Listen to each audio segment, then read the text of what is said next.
Thank you for joining us, everybody. I'm Brian Doherty, the Executive Director of Sales for Dean & Draper. This is our first session of our new Dean & Draper virtual Q&A, and I've got Brett Burgess with me today. Brett, you want to give everybody a quick rundown of your background and how you got to be where you are today? Sure. I've been in the business for 20 years as an independent insurance agent on the retail side. I find that working for a large regional like Dean & Draper is a better fit for me. I can be of more service to my clients. You know, the Fortune 100 companies, they really don't need a broker to help them and guide them through the risk management process. So I really enjoy working for Dean & Draper. So Brett, your background's professional insurance. Can you give us a quick summary of what professional insurance is and what sort of risks it encompasses? Yeah, professional liability insurance is for a company that provides services to a third party for a fee. Much like an insurance broker, a CPA, banker, you know, we don't manufacture a product. We provide our services and expertise to a third party. And so when you make an error or an omission doing that service, and that's where this policy would pick up. And that's the professional services industry's biggest exposure. So what sort of key terms or exclusions or policies would someone who needs protection for professional services need to look out for? Yeah, so primarily when you buy one of these policies, what you're really paying for is defense costs. Rarely do they go to trial. So you need to really pay attention. If you're a service provider, a lot of times you have independent contractors that will do jobs for you. Maybe you hire employees through a PEO. Those are temporary employees, so those sometimes can be excluded. You need to make sure that everybody that provides services outside your company, one, has insurance, and two, is covered under your policy just in case.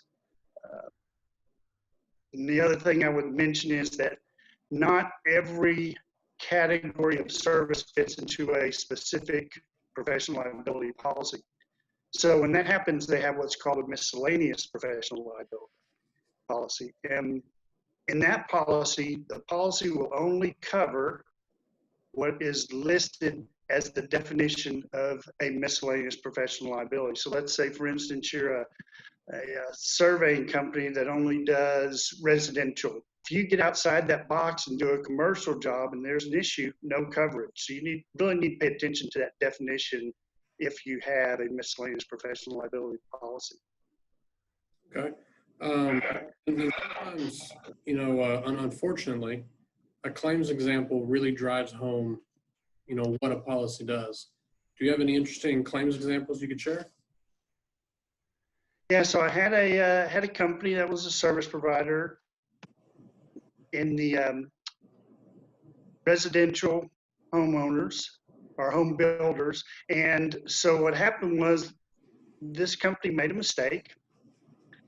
It was their largest client they were working for. They were a surveying company. The numbers were incorrect. So the carrier drugged their feet, and the insured continued to do business with their client. So the client was holding back payment to make themselves whole on the loss. There was already a dollar value attached to it.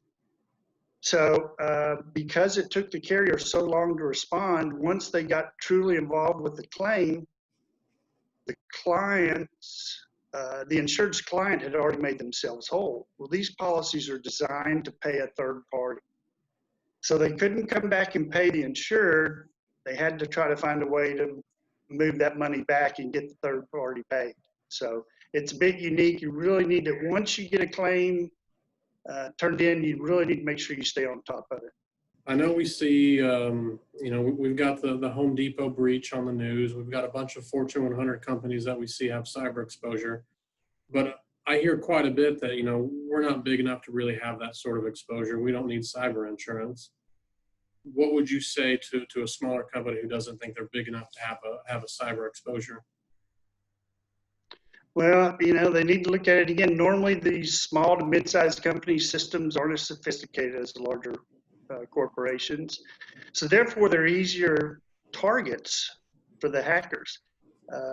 You can buy a ransomware program on the dark web for less than $40.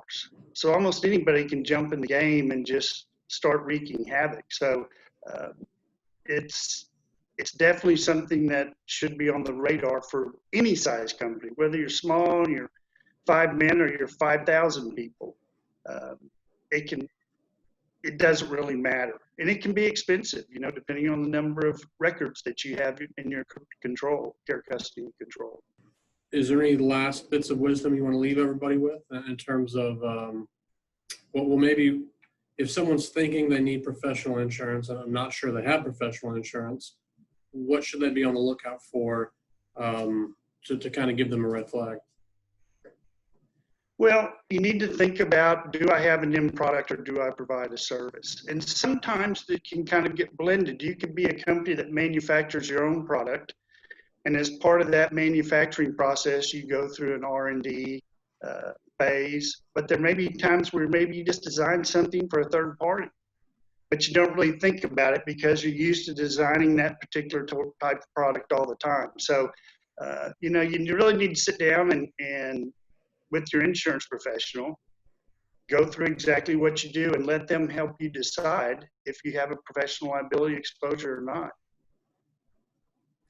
Do you find that a professional exposure is excluded from a lot of insurance policies? Yeah, from a standard commercial general liability policy, yes. So it's made to cover bodily injury and property damage. Normally, when you have a professional liability loss, it's a financial loss, and those are not covered by standard general liability policy. Okay, great.